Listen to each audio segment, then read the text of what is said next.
2 hours ago, a member of the biggest boy band on the planet said something fans have been dreading to hear. Stray Kids just dropped a new mini album. It's called This and That.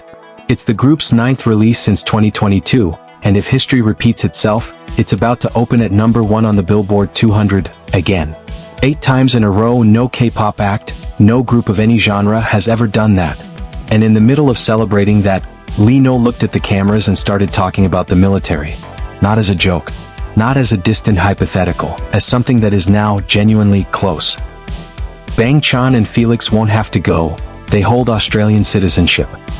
But the rest of the group is Korean. And in Korea, being famous doesn't put you on a different list. It just delays which page of the list you're on. If that sentence sounds familiar, it should. Because 3 years ago, we watched this exact scene play out with the biggest group in the world.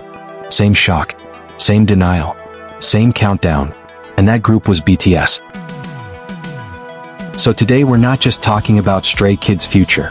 We're going back to the case study that already happened.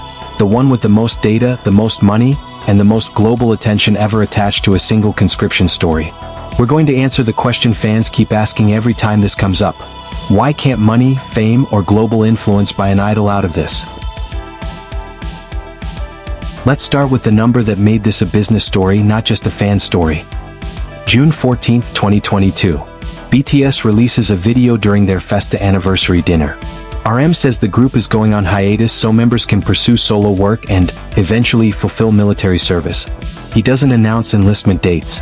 He just says the group is taking a break. The next morning, HYBE stock opens on the Korea Exchange. Within the first hour of trading, the share price falls by roughly 27.5%. That single hour wipes out about $1.7 billion in market capitalization. To put that into perspective, that's more value lost in 60 minutes than most K-pop companies are worth in their entire lifetime. It didn't stop there. A week later, HYBE stock was still down close to 28% from before the announcement, and down 60% for the year overall. 4 separate equity analysts in Korea cut their price targets on HYBE by an average of 25.5% within days. One analyst slashed his operating profit forecast for the company by nearly 26%. Another cut projected revenue by 32% and operating profit by 54%. This is the part people forget when they think of BTS as just a band. At that point, BTS wasn't a product line for HYBE. They were close to the entire balance sheet. Industry estimates at the time put BTS's share of HYBE's US album sales and streaming revenue at around 27%. In Japan, the second biggest music market on Earth, BTS accounted for close to half of HYBE's album sales. Touring income tied to BTS alone was estimated in the tens of millions of dollars annually. So when 7 men said, "We're taking a break to go serve in the army," the market didn't hear a lifestyle choice. It heard a multi-year hole in the company's core revenue engine. Analysts at Hana Financial Investment estimated the total sales decline from BTS's absence could land around $580 million. HYBE's operating profit eventually dropped 37.5% year over year, landing around $124 million in fiscal year 2024. A slump the company directly attributed, in its own investor language, to BTS's temporary break. That's the cost of the hiatus in numbers. 3 years of missing the biggest revenue driver in Korean entertainment, because 7 men had to go put on a uniform. Now here's the question that number forces you to ask. If the stakes were this high, if losing BTS for 3 years could vaporize over $1 billion of value in a single trading hour, why didn't anyone stop it? Why didn't the government or HYBE or anyone with the power to do so just make an exception? The answer is more complicated and more revealing than most fans realize.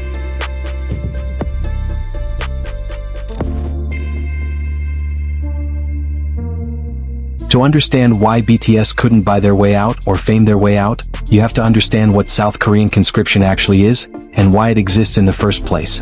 South Korea is, on paper, still at war. The Korean War ended in 1953 with an armistice, a ceasefire, not a peace treaty. Technically, the conflict was never resolved. North and South Korea remain separated by one of the most heavily militarized borders in the world.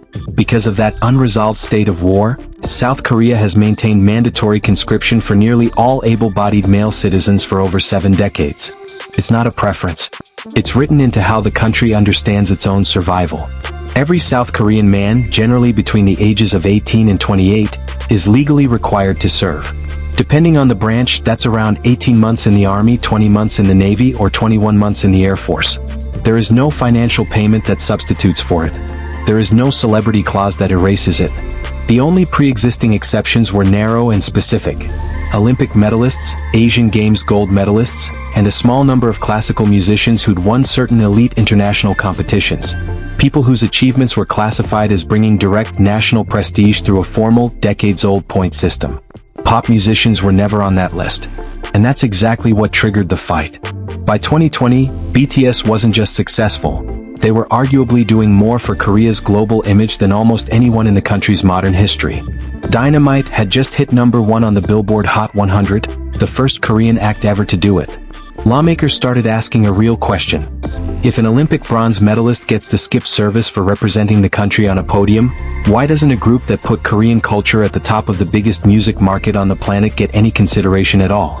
That pressure produced what the media nicknamed the BTS Law. In December 2020, South Korea's National Assembly passed a revision to Article 60 of the Military Service Act. It added popular culture artists as a new category eligible for something, but pay close attention to what that something actually was. It was not an exemption. It was a postponement. Artists who had received a government cultural honor, like the Order of Cultural Merit BTS received in 2018, and who were formally recommended by the Ministry of Culture, Sports and Tourism, could delay their enlistment from the standard age of 28 up to age 30. That's it. 2 extra years. Not a way out, a way to push the deadline back. And even that concession was fought over constantly. Through 2022, lawmakers kept floating new bills that would go further. Proposals to let decorated pop artists serve through alternative civil service instead of the regular military, the same way some athletes and musicians already could.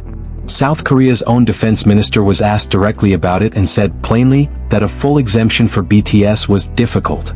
Public opinion in Korea was split down the middle. Some saw BTS as more valuable to national prestige than any medal-winning athlete. Others saw it as deeply unfair to carve out a special path for pop stars while everyone else's son, brother, or friend served without question. In a country where conscription touches nearly every family, that fairness argument mattered more than any chart record. So by October 2022, BTS made the call themselves, before the law forced their hand. Big Hit Music confirmed all 7 members would fulfill mandatory service, starting with the eldest, Jin, once his solo release commitments wrapped up. Jin enlisted that December at 30, the absolute ceiling the postponement law allowed him. J-Hope followed in April 2023. Suga began service that September, in an alternative public service role due to a shoulder injury. And in December 2023, the 4 youngest members, RM, V, Jimin, and Jungkook, enlisted within days of each other, effectively closing the door on the group's active era all at once. The postponement law had done exactly what it was designed to do, by 2 extra years. Nothing more. Fame, streaming numbers, billions in economic impact, a devoted global fanbase of tens of millions. None of it changed the outcome. It only changed the calendar.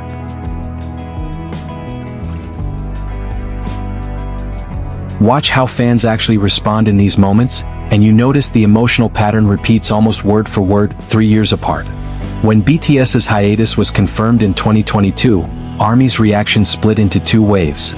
First, denial and heartbreak. Years of countdown calendars started appearing online within days, some fans calculating discharge dates down to the exact hour before any official announcement had even been made.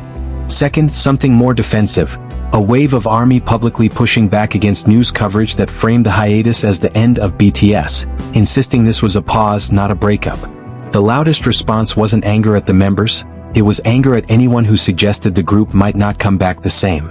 Now scroll to August 2026, and Stay, the Stray Kids fandom, is having the exact same conversation in real time. Within hours of Lee No's comments, fans were posting reassurances to each other before anyone had confirmed a single enlistment date. Comments like, "We will all come back together for sure," and "They will definitely come back to us," started circulating almost immediately, the same instinct ARMY had showing up in a completely different fandom for a completely different group 3 years later. That's not a coincidence. It's what happens when a fandom has watched this exact story before. Stay isn't walking into this blind. They have BTS's entire timeline as a reference. Every enlistment date, every discharge, every stock headline, every eventual reunion, as proof of what's coming and, more importantly, proof that the story has a documented, survivable ending.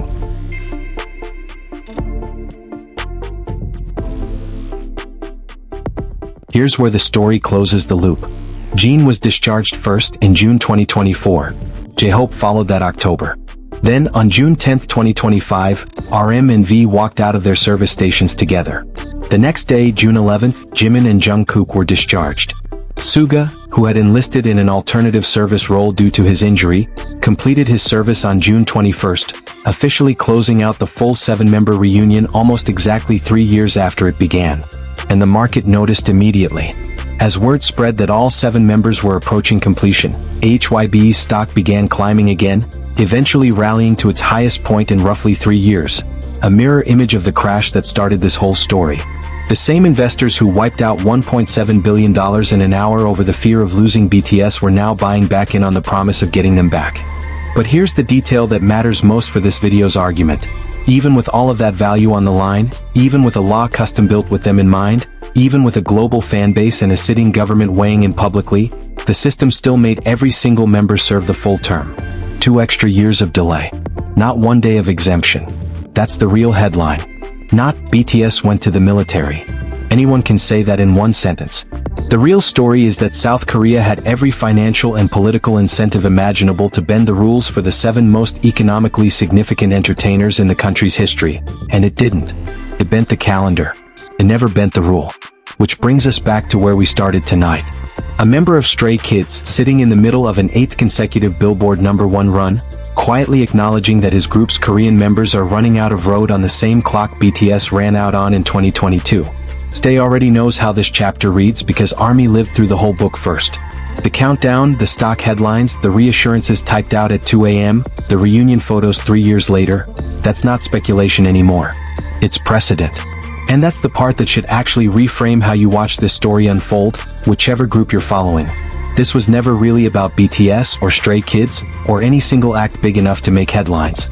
It's about a country that has decided for 70 years running, that no level of fame is loud enough to out-argue a law built on an unfinished war.